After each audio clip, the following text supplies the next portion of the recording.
What's up, fuckers? Another week down, another week closer and closer to the end. And you know what? It's all but settled for playoffs. All but settled. Want to know why? Because Terry is looking worse than ever. Terry is trying to throw. He's trying to lose. At least that's what it looks like. And Steve's hanging around. But anyway, first things first, player of the week goes to A.J. Brown. The big crybaby. Yes, he gets player of the week this week with only 35.2. Next man up was Bijan Robinson, 30.3. So, Jake, you got it either way. Good old either way. That's what we like to call those. Ooh, number 5 on the list was the Seahawks defense. That's what kind of week it was, boys. And, yeah, congrats, Jake. I think that's your first one. Maybe your second. I don't know. Don't have it in front of me. Don't care. Anyway, moving on to the co-games of the week. We'll start off with mine and TT's because ain't much to say. TT loses by 75. He put up 50.74. Better off staying home, pal. Next game, Steve taking on Looms.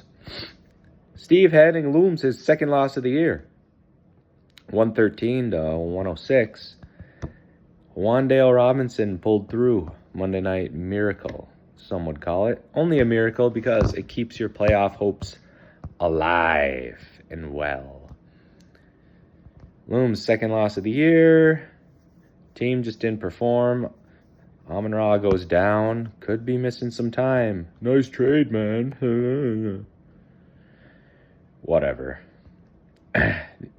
Doesn't really matter for you. Would matter if you want the 1 seed, because your boy's sneaking up. Only 1 game back now. And I have the points, so best not lose again. Next up, we have Buffalo taking on the Bouncers, and the Bouncers find a way to lose again. Both teams moving to 4-9. Boods, Dart, and Borregales pulling through. He had a missed field goal. I didn't really watch the game last night. Kind of croaked early on. Yeah, missed one. Whatever.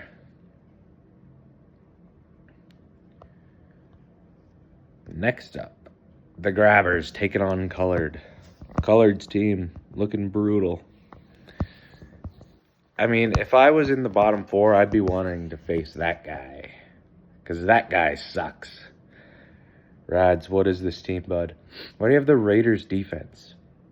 Aren't they like the worst defense? 25th. What the hell? You could literally go on waivers and pick up anybody else and they'd probably be better. But whatever, man. At least you have Jordan Love during Toyotathon. That's always good. The Grabbers looking decent. It's when, if A.J. Brown is having a good week, the Grabbers are having a good week.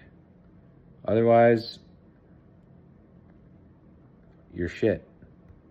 Not really. 9-4 secures the playoff spot this week. I mean, it was already secured basically, but mathematically now it's secured.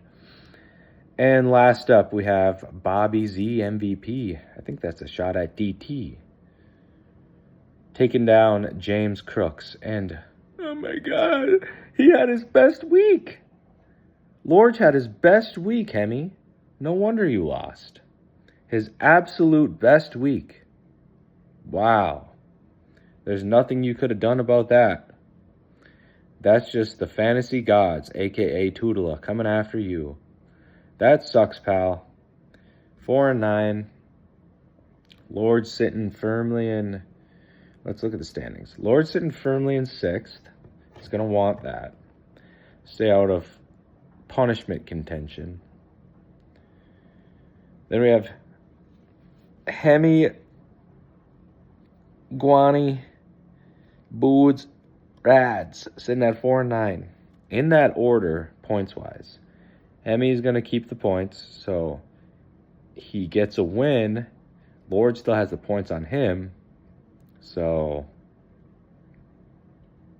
Hemi's sitting firmly in 7th. Could go from first to worst. That'd be insane. But the main event, Thomas, Steve, going to be battling it out for that 4th spot. Thomas, sitting at 8-5, all he needs is a win or a Steve loss. Steve needs to win out. Thomas needs to lose out. Steve has him on points currently by, 60? That's going to be hard to overcome. But schedule. No. Yeah. Why can't I see everything? Scoreboard. There we go. But this week, game of the week, Steve taking on Thomas. This is the matchup that we're looking for, boys. The matchup. Steve wins, moves to 7-7, keeps his playoff hopes alive. Thomas wins, secures that spot, shuts the door for good. And I don't know, Thomas, your team is looking busted, like really, really busted. Lamar Jackson's put up 6, 7, and 7. Might want to trade him out for for Dak Prescott. Why not? Gibbs is pretty consistent. Pollard, trash. Shakir, trash. Darnell Mooney, trash. Trey Tucker, trash. Thought that was Marcus Tucker. Might as well be. Hunter Henry's on a bye. Gonna have to figure that one out. Drake London, if he comes back, that'll help you. Garrett Wilson's dead. Yeah. Steve, you got Stafford. Not bad. No rushing upside, but he's been putting up numbers. He's this number 6 QB. Chase Brown, not bad. Breece Hall, playing better. Wandale's on a bye. Devontae, consistently good. Brenton Strange, he's pretty good, I think. At least when they have him. Yeah. Ashton Genty, he's a boomer bust kind of guy. Gonna have to trade that defense out. The Falcons suck. But, we got a matchup.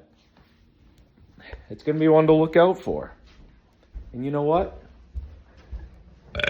I'm going to be looking out because Steve wins. I know I went through this before, but I got to do it again. Steve wins. He goes up against... Get away from me. He's going up against Colored week 15. So chalk that up as a win. And then TT loses. He's going up against Looms. Chalk that up as a loss. So, I don't know. It's looking good for Steve.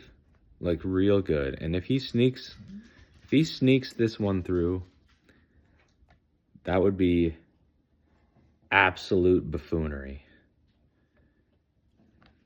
Absolute buffoonery. Might as well look at the other matchups. We got neutral versus bad. We got the Jailbirds. We got the old Karky boys. We'll call that one LaJoy and Godfrey.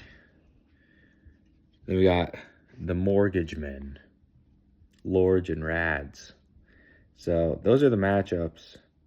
None really sticking out too much other than, obviously, Steve and Teets. So that's what we got. No power rankings because they don't matter. And yeah, you bottom fucking 5. You better figure it out because you're all tied.